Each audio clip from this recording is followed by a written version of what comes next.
সরকারি জমিতে অবৈধভাবে গড়ে ওঠা দেশি মদের কারখানা ঘুরিয়ে দিল পুলিশ।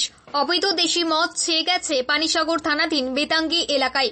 তবে এই খবর পুলিশের নিকট আসতেই তড়িঘড়ি এলাকায় হানা দিয়ে প্রচুর পরিমাণ দেশি মদ সহ মদ তৈরির বিভিন্ন সামগ্রী বাজেয়াপ্ত করা হয়। এই ঘটনা পানিসাগর থানা এলাকার পূর্ব তিথৈলি গ্রাম পঞ্চায়েতের বেতাঙ্গী এলাকায়। থানার ওসি সুমন্ত ভট্টাচার্যের নেতৃত্বে পুলিশ দুপুর 1টা নাগাদ উক্ত এলাকায় হানা দিয়ে সরকারি জমিতে অবৈধ উপায়ে গড়ে ওঠা দেশি মদের কারখানাগুলোতে হানা দেয়। পুলিশি অভিযানের খবর আঁচ করতে পেরে আগেই গা ঢাকা দেয় চোলাই কারখানার মালিকরা। তবে পুলিশ প্রায় 500 কেজি দেশি মদ তৈরির সামগ্রী এবং 400 লিটার দেশি মদ বিনষ্ট করে। তাছাড়াও বিনষ্ট করা হয় এ কাজে জড়িত বিভিন্ন বাসনপত্র। পুলিশ জানায় এ ধরনের নেশা বিরোধী অভিযান অব্যাহত থাকবে থানা এলাকায়। অপরদিকে পুলিশের অভিযানের খবর পেয়ে আগে থেকেই নেশা কারবারিরা পালিয়ে যাওয়ায় কাউকে আটক করতে পারেনি পুলিশ।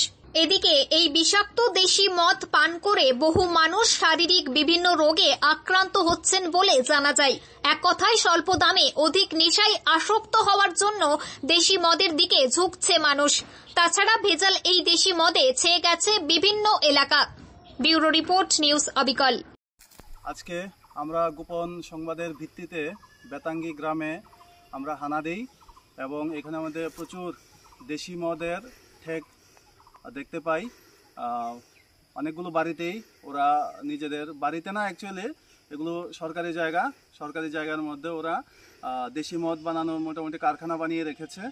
সেগুলোকে আমরা দেখতে পাই এবং আমরা সবাই মিলে মোটামুটি 300 কেজি পচাই, যাকে বলে দেশি মদ বানাতে ব্যবহৃত হয় পচাই, এবং প্রচুর পরিমাণে প্রায় 500-600 লিটারের মতো দেশি মদ পচাই, ভাত 200-300 কেজি, এগুলোকে আমরা এখানের মধ্যে নষ্ট করি এবং আমরা তদন্তে আছি।